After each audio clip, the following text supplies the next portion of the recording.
ये है Indira Gandhi international airport, देश का सबसे बड़ा एयरपोर्ट जिसने पिछले साल 70 मिलियन से ज्यादा पैसेंजर ट्रैफिक को हैंडल किया था। भारत का सबसे बड़ा एयरपोर्ट ऑलरेडी अपने कैपेसिटी से ज्यादा पैसेंजर्स को हैंडल कर रहा है। इसके अलावा कुछ और ऐसी प्रॉब्लम्स क्रिएट हुई हैं जिसकी वजह से इस एयरपोर्ट पर लगातार प्रेशर बढ़ता जा रहा है। दिल्ली हर साल की तरह से इस साल भी खतरनाक एयर पोल्यूशन की प्रॉब्लम से गुजर रहा है। पोल्यूशन और फॉग इस कॉम्बिनेशन की वजह से विजिबिलिटी बहुत कम हो गई है और इसका असर हमें आईजीआई एयरपोर्ट पे भी दिखने को मिल रहा है। 15 फ्लाइट डाइवर्ट की जा चुकी हैं। पुअर विजिबिलिटी की वजह से 506 से ज्यादा फ्लाइट डिले हुई हैं और 15 फ्लाइट तो कैंसिल भी हो चुकी हैं। आईजीआई एयरपोर्ट को ऐसी प्रॉब्लम फेस करनी पड़ सकती है। ये चीज हमने बहुत पहले ऑब्जर्व कर ली थी, इसीलिए एक नए एयरपोर्ट की डिमांड बहुत पहले से ही की जा रही थी। एक ऐसा एयरपोर्ट जो पूरे एनसीआर की इकोनॉमी को ट्रांसफॉर्म करे। इसीलिए हम बिल्ड कर रहे हैं जेवर एयरपोर्ट, जो न सिर्फ इंडिया का सबसे बड़ा एयरपोर्ट होगा बल्कि ये एशिया के कुछ सबसे बड़े एयरपोर्ट में भी शामिल होगा। आज मैं आपको इस एयरपोर्ट से ज्यादा एयरपोर्ट की कनेक्टिविटी के प्रोजेक्ट के बारे में बताने वाला हूँ। कुछ ऐसे प्रोजेक्ट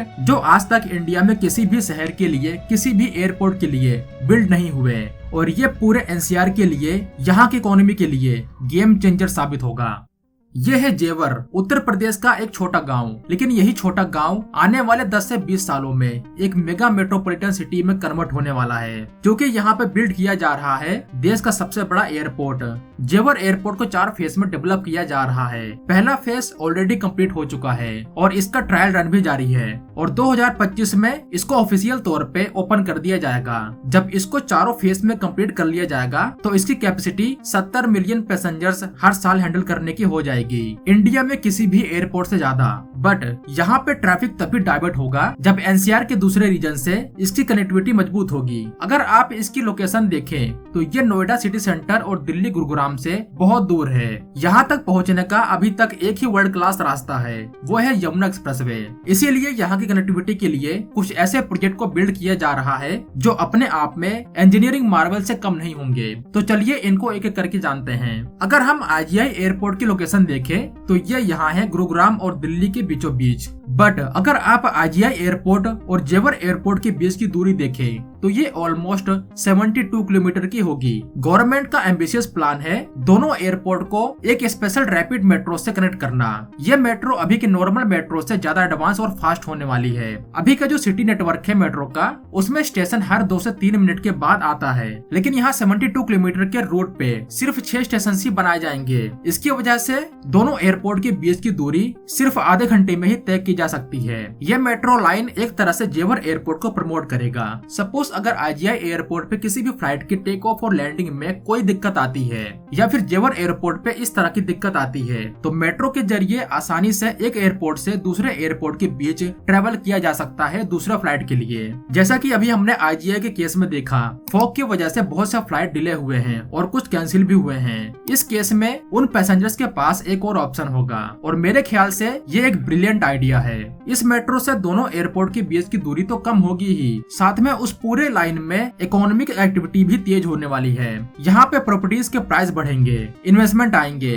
वैसे जब इस प्रोजेक्ट का प्रपोजल दिया जा रहा था, यह route New Delhi metro station से सजेस्ट किया था, जहाँ से एक्सप्रेस लाइन के लिए चेंज करना पड़ता है, एक्सप्रेस लाइन जो सीधा आईजीआई एयरपोर्ट से कनेक्ट होती है। लेकिन अगर ऐसा होता तो प्लान के अकॉर्डिंग 12 स्टेशन का निर्माण किया जाता। यही बेस्ट सजेशन था डीएमआरसी का, लेकिन यूपी गवर्नमेंट ने इस प्लान को रिजेक्ट कर दिया। यूपी गवर्नमेंट का कहना था कि 12 स्टेशन के निर्माण से ट्रेवल टाइम ज्यादा लगने वाला था, जबकि यूपी गवर्नमेंट चाहती है कि दोनों एयरपोर्ट के बीच की दूरी सिर्फ आधे घंटे की हो। इसीलिए सिर्फ 6 स्टेशन का निर्माण किया जाएगा और ये route New Delhi metro station से नहीं बल्कि आईजीआई एयरपोर्ट से स्टार्ट होगा। हालांकि 6 स्टेशन का ही निर्माण होगा, ये अभी ऑफिशियल तौर पे कंफर्म नहीं है, लेकिन इतना पता है स्टेशन की संख्या 6 के आसपास ही रहने वाली है। अब एक और प्रोजेक्ट की बात करते हैं। दिल्ली गाजियाबाद मेरठ रूट पे देश के सबसे advance semi high speed train को बिल्ड किया जा रहा है।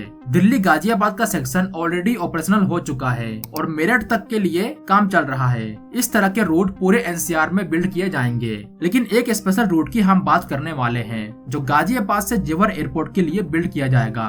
72 किलोमीटर के इस रूट में कुल 12 स्टेशन का निर्माण किया जाएगा। यह रूट गाजियाबाद स्टेशन से स्टार्ट होगा, नोएडा ग्रेटर नोएडा से होते हुए जेवर एयरपोर्ट से कनेक्ट होने वाला है। अप्रैल 2024 को जेवर आरआरटीएस की डीपीआर रिपोर्ट सबमिट भी की जा चुकी है। इस प्रोजेक्ट को पहले 2 फेज में डेवलप करने की प्लानिंग थी, लेकिन इसको अब एक फेज में ही कंप्लीट कर लिया जाएगा।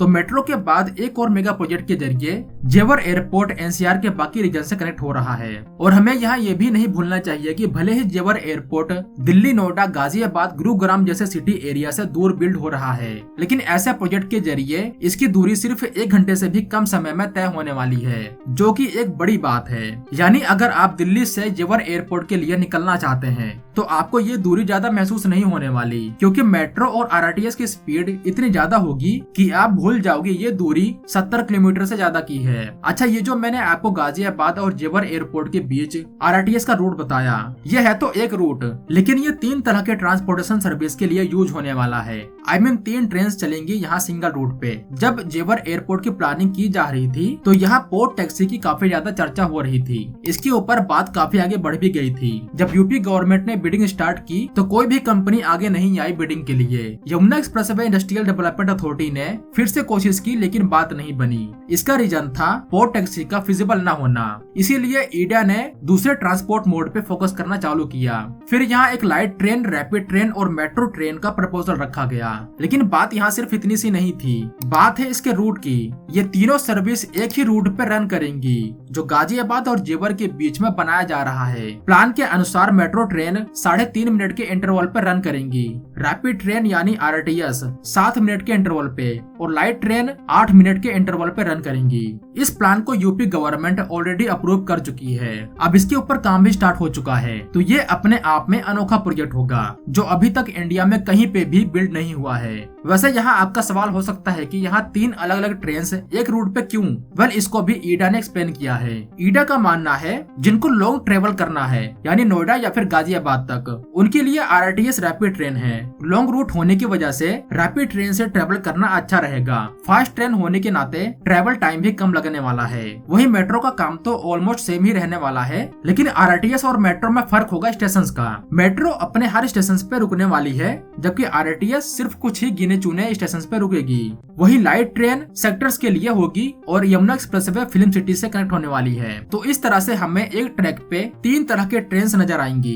ओके, तो आरटीएस के बाद हम फिर से एनसीआर के मैप पे नजर डालते हैं। ये जो आपको लाइन दिख रही है, यह है देश का सबसे एडवांस दिल्ली मुंबई एक्सप्रेसवे। अगर आप इसका अलाइनमेंट देखें तो ये यहाँ पे वेस्टर्न पेरिफेरल एक्सप्रेसवे से लिंक हो रहा है, और ये वेस्टर्न पेरिफेरल एक्सप्रेसवे यहाँ पलवल से होते हुए जेवर एयरपोर्ट के पास से गुजर रहा है। तो नितिन गडकरी जी का प्लान है एक लिंक एक्सप्रेसवे का निर्माण करना जेवर एयरपोर्ट से, जो फरीदाबाद से कनेक्ट करेगा डीएनडी केएमपी एक्सप्रेसवे के पास। इससे क्या होगा, अभी के टाइम सिर्फ यमुना एक्सप्रेसवे ही एक लौता हाईवे है जो जेवर को रेस्ट ऑफ दिल्ली एनसीआर से कनेक्ट कर रहा है। बट इस हाईवे से एक और डायरेक्ट एक्सेस मिलने वाला है एनसीआर के बाकी के रीजन से। जेवर के पास मेट्रो आ रही है, आरटीएस आ रही है, और अब 31 किलोमीटर का एक एक्सप्रेसवे भी बिल्ड किया जा रहा है। ये नया एक्सप्रेसवे 3 एक्सप्रेसवे को क्रॉस करने वाला है, Yamuna expressway, eastern peripheral expressway और केएमपी एक्सप्रेसवे।